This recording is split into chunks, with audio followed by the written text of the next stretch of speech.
Hey everyone, this is AceofSpadesFTW again here with another FullHouse manga anime review, and today I'm taking a look at the romance comedy series I Love You. Listen up and I hope you enjoy.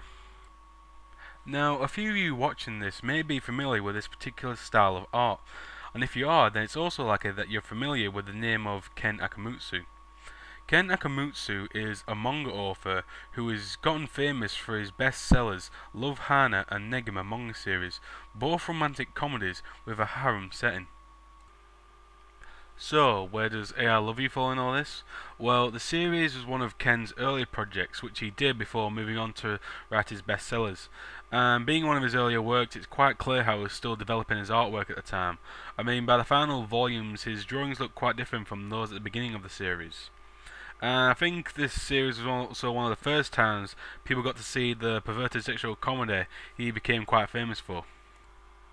So, what kind of plotline does this present to us?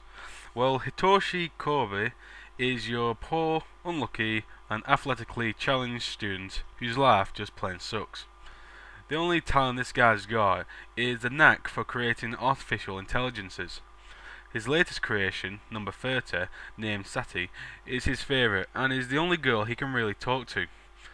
So when a freak electrical storm turns Sati into a real girl, and intending to keep a promise of being boy and girlfriend, Hitoshi's life turns upside down.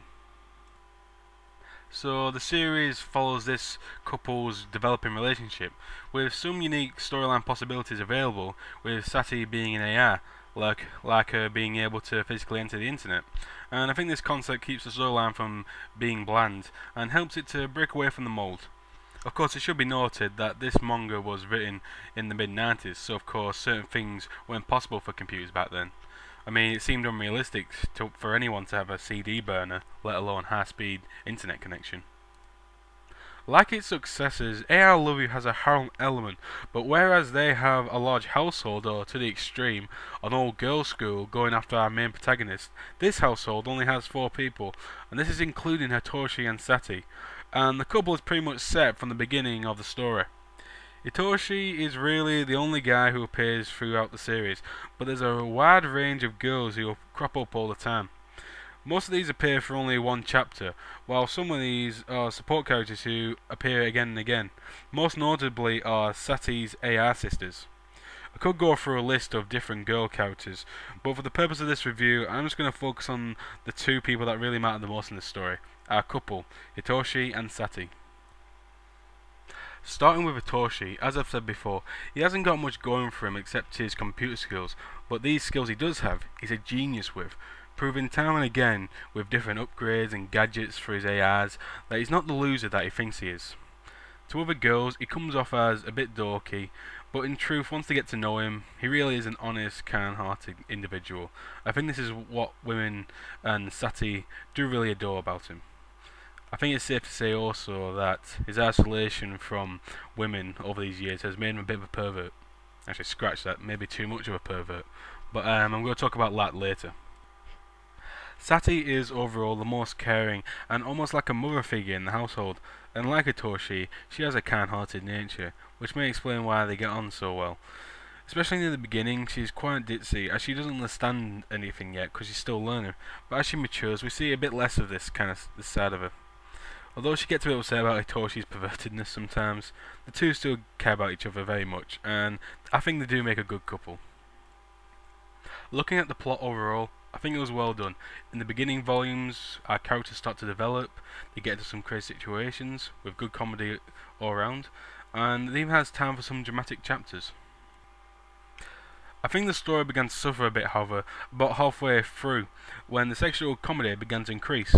What I mean by this is in the first few volumes, there's not so much of this type of humour, but later it seems that there's more of these kind of comedy chapters, which focus less on our actual couple. Now, it's not this type of humour that bothers me. I mean, it's understandable that in this type of manga, it is aimed at older audiences. I mean, I even think it's funny. I mean, Ken Akamatsu is infamous for this type of humour, and he does it really well. I've got to give him credit for creating so many scenarios where it ends up in a girl's clothes being ripped off, or Hitoshi touching something inappropriate. But I think what bothers me about the amount of sexual comedy they were giving us was I maybe begin to question Hitoshi's character. I mean, at this story's lowest point, Hitoshi didn't seem like this nice, kind-hearted guy. He did seem very perverted, and a couple of chapters ended with Sati being very upset about it. And I remember thinking, damn, she could do better than this guy. No way they should be together. And I think in a romance comedy, you really shouldn't be thinking about the main couple like that. Thankfully, it didn't come to this. Soon after, the story picks up again, and even though the sexual humour is probably still there in strength, the chapters go back to focusing on the couple's relationship. Hitoshi doesn't seem as much of this pervert anymore, which I thought was great. The series even puts a spanner in the works with a love rival for Sati, and the overall ending of the series had a really good surprising climax.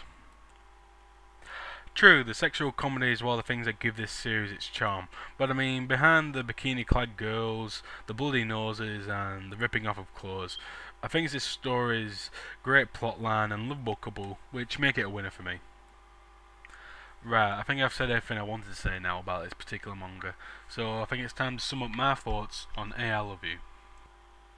Okay, the positives for I Love You include nice use of originality for a romance comedy with the AIs and computers, good overall storyline, and humorous sexual comedy, the quality you can only expect from Ken Akamatsu. And the only real negative I can really think for this series was too much of a good thing. What I mean by this is when the sexual comedy seemed to be more of a bigger part than our couple's relationship. I mean, despite this, I'd still give I Love You a 7.5 out of 10. I mean, it's a good series. Any fans of Ken Akamatsu's other work, I would recommend it. And of course, if you just want a comedy, you can't think of something, then I'd suggest picking this up. Well then, I hope you enjoyed it. If you have your own opinion on this particular series or any of Ken Akamatsu's work, feel free to leave a comment. And just want to say thanks for listening. This is AceofSpadesFTW, ending my manga review on I Love You. Till next time.